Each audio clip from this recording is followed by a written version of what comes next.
night without any further introduction because he doesn't need any. Donald Trump, thanks for being with us.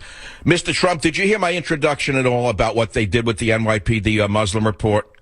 I did, and I know how you feel about it because you haven't changed. One thing about you, Michael, you're a very consistent person like me. So that's right, and that's why people don't like us. In a world of malleable, changeable positions, we are like mountains, Donald, and they don't like mountains. They want to grind us down into sand. True. Now, your position's been very consistent and very the same as... Borders, language, culture. Donald, listen, do you know what the Democrat motto for New Hampshire is? No, tell me. Live free and get high. Oh boy. That's I don't want to draft. No, don't agree with me on that. They'll use it against you. Let me take the flack for that one. Donald, there's a great article finally that came out about you. Someone said something good in the New York Post. Steve Cuozzo, C-U-O-Z-Z-O, how Donald Trump helped save New York City. And although I've supported you, Donald, I didn't know that this is true, that you took this city from the garbage can and you took a chance on it in the mid-'70s through the mid-'90s when very few would do that. And you rebuilt that city. Yeah, I just read that article, and Steve is a fantastic guy and a great writer, and it was very nice that he wrote that article. He actually called me and said, I'd like to write an article because you've done so much to save New York. And I did it at a time when it wasn't fashionable in many cases, and, it's been great for the city, and I'm very happy. And it was very nice that somebody would write that kind of an article. I mean, people listening across America should know that Donald Trump created something between 59th and 72nd Street. There was nothing but old railway yards. It's now a home to over 10,000 people. He built the Trump International Hotel and Tower, which I stayed in, by the way, on my last trip. It's a fantastic, beautiful building. That's the old Gulf and Weston building. This was an area filled with vagrants in Central Park. You freshened up that area. I'm going to go down the list. I don't care if people say I'm being too nice to you. You created the Woolman Skating Rink in 1986. 40 Wall Street, 1995. Trump Plaza, 167 East 61st Street, completed in 1984. That's before half of these candidates were even born. You were doing these things. And I don't want to sit here listening to people run you down when it's all false, Donald. That's the reality of it. But the bigger issue for me, and I want you to talk, sorry, I'm excited over this thing of the NYPD report. I'm excited over the DHS agent who worked there 15 years who said that Obama personally ordered him to expunge all records of dangerous Muslim front groups in America. You're the only one bringing up this issue, Donald. I know. It's, it's radical Islamic terrorism, and we have a president that won't even use the words. And if you don't use the words, you're never going to get rid of the problem. But we have, maybe he doesn't want to get rid of the problem. I don't know exactly what's going on. Now you're going as close to the board as a hockey player can go without hitting the puck into the stands. I get it. This is where I'm going. I can't believe the man is nakedly doing these things. But Donald, let's talk about New Hampshire for a minute. You're way ahead of the pack, correct? Okay, yes, so far. Oh, you're not even saying you're going to win? Well, I don't want to really say it because I don't want to bring myself any bad luck. I mean, I'm doing well. The polls look good. The enthusiasm is incredible. Tonight we're going to have a crowd of 4,000 or 5,000 people out, although it's snowing, so I don't know, maybe that'll be a little bit smaller. But we are doing really well up here. I'm here now. I'm in New Hampshire right now.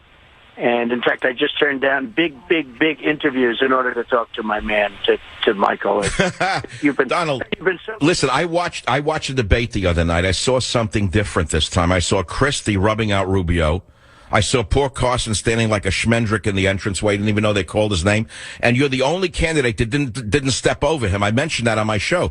All the others walked by him like he wasn't there. He didn't hear it or something. You actually stood there with him and told him his name was called. And you said, Ben, go ahead. You were called first. Do you remember that? Yeah, I did. And I sent him out. And I'll tell you, he's a nice man. And, it was very interesting. It was not his fault. You couldn't hear a thing back there. It was really the fault of the network because you couldn't hear anything. So I walked out and I saw Ben standing. I said, what are you doing here? You're supposed to be out there. And I stood with him until they got it straight. But it wasn't Ben's fault because you couldn't hear a thing. And, yeah, people thought it was very nice that I stood with him as everybody else walked by. But that's right. They stepped over basically a person who had fallen in the street. And that tells you an awful lot about people. And people should see. Here's the thing, Donald.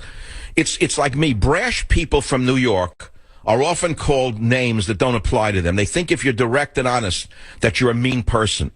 And what they don't understand is I've lived on the West Coast most of my adult life. all these nice people will stick a knife in your back faster than anybody that I've ever met in New York, to be honest with you. I prefer people who are upfront with what they are saying rather than hidden in their agendas. So that comes down to your agenda. There's so many things people are criticizing you for. Let's go into, for a minute or two, this thing with eminent domain. I don't even want to talk about it. I don't think it's that important or that interesting. I want to talk about the war on terror. How would you crush ISIS? I know you don't want to give away a battle plan, but I don't think it's that complicated. Putin's doing a pretty good job, and that's where I disagree with Cruz. What is wrong with Cruz that he says Russia is our number one enemy? Is he crazy? Well, first of all, let me talk for 1 second. Eminent domain, without eminent domain, you won't have roads, you won't have bridges, you won't have highways, you won't have anything. This guy Bush is a total lightweight. He's the one that brought it up. He's a lightweight. And now it turned out that his family used eminent domain, private eminent domain, to build their Texas stadium, So yeah. This is what you have to go through. With this world, the politics is crazy. But as far as ISIS is concerned, you have to crush them, and you have to crush them fast. One of the reasons we haven't taken out the oil, Michael, I don't know if you heard this, but because they didn't want to affect the environment. Okay, because it would have pollution. Oh, no, that's Obama's priority, is global warming, not beating ISIS. I get it. He's completely milquetoast the entire military. But, Donald, I want to talk about foreign policy. You have clearly said, and I agree 100%, that we need to make Putin and Russia our ally in the war against ISIS. That makes perfectly good sense. It's logical. It was only when Putin started to bomb them that Obama made a few more moves against them. Ted Cruz seems to be advised by the same neocons who got us into Iraq to begin with, and he's making Putin our enemy. Don't you think that's a critical error? Well, Putin said great things about me, and look, I know when I'm being played and all, but he said Trump is brilliant, Trump is their real leader and all that stuff, and you know what? I accept it, okay? I would say, the people said, oh, you should disavow that. Here's the story. What's wrong with having a good relationship with Russia? What's wrong with Russia bombing the hell out of ISIS and these other crazy so that we don't have to spend $1 million a bomb? Let them buy some of the bombs, because that's what's happening. And I say, I can't believe these people. They want to do it themselves. We've been over there, Michael, for 15 years. 15 years we've been fighting over there, spending trillions and trillions of dollars. And so far, we have nothing for it. If Russia wants to be friendly with us and wants to bomb the hell out of ISIS, I say that's great. We'll help them. Right, I understand. That's why I agree with. Even Bernie Sanders, by the way, said Russia should be our ally. And Hillary, again, like an idiot, says Hitler. It called him a Hitler #1 6 months ago. Putin now, and now she says Russia's our enemy. In that, she agrees with Cruz that Russia's our enemy. Who's advising them? But let's move on. Yesterday was the Super Bowl.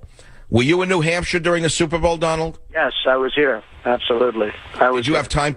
Did you have time to watch the game? Not much of it. I'm here right now. I was at an event. I got to watch some of it. I thought it was a very boring game, actually. Thank you. And number two, the event, the dancing in the middle, supporting the Black Panthers. I don't want to drag you into that one. There's an awful lot of complaints about that one. Why is Kasich and Bush and why, these guys, they can't win. Why are they still on the stage with you guys? I don't know. I don't understand Bush, because he's just a stone cold guy that is just not going to make it. He's got no persona. Kasich has done a good job in Ohio. He got a little lucky with the oil. They started fracking, but I give him credit. Because, frankly, in New York, we should have started fracking. We'd end up with no debt right now. But they fracked, and Ohio is doing fine. But I think Bush should not be on the stage. I agree with you. Spent $120 million. Well, I think it's his mother pushing him, Barbara. She came out of the shadows last week, and she attacked you. But if it wasn't for Mama Bush pushing him, I think he would have dropped out. He looks like he doesn't have the heart for it anymore. Rubio. I mean, Rubio is a lightweight. You know that. He never belonged. He's not in the big boys club. Where'd they get this guy from? I don't know, but I was standing next to him during the debate, and it was sort of a weird thing going on. And I watched it, and I said, well, wait a minute, he said that a minute ago, and then he said it again and again. I don't know what happened to him, and he's been very nice to me. I just don't know what happened to him. Donald, in a nutshell, when you are president, and I do hope you win the primary, because I think in a general election you have the greatest chance to beat Hillary if she's the nominee, although that's not a guarantee anymore. Her own party's pulling away from her. What's going to happen if they force her to drop out? Sanders doesn't have a ghost of a chance to win. Do you think they'll pull up someone like Biden? I think they might, although I think it's hard because Sanders is doing pretty well against her. And I think it's going to be very hard politically for them to bring somebody up who's frankly, not done very well in the primary contest. You know, Biden has done very, very poorly over the years in primaries. He's run a number of times, and he's done very, very poorly. So I think it's going to be very hard to do that. I think it's going to be hard to take it away from Sanders if for some reason she doesn't run. Now, with that being said, she shouldn't run. She shouldn't be allowed to run, but I think the Democrats are protecting. Well, as I say, I don't think she should be allowed to run because of so many scandals surrounding her. And frankly, she's not that appealing a candidate even to the Democrats. So I don't think you have a big problem with her.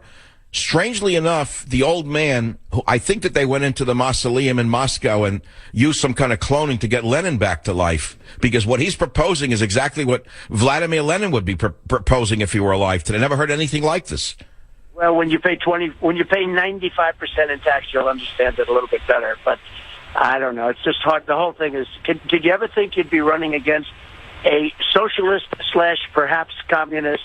And this is what we've come to. I mean, it's incredible. But he seems to be beating her.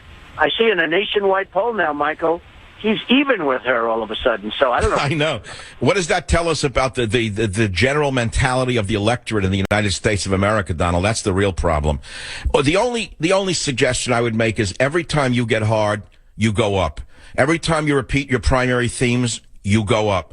Donald, please don't go soft because the advisors are telling you to go soft. They're 100% wrong. Going soft is wrong. The people need a strong alpha male leader, and I think you're the only one to win here. And I want to thank you for being with us on the Savage Nation. Good, and I'm glad you told me that. That was very nice. I'm very glad you told me that. Thank you very much, Michael. You take care of yourself. I appreciate everything. Stay strong. Donald Trump back.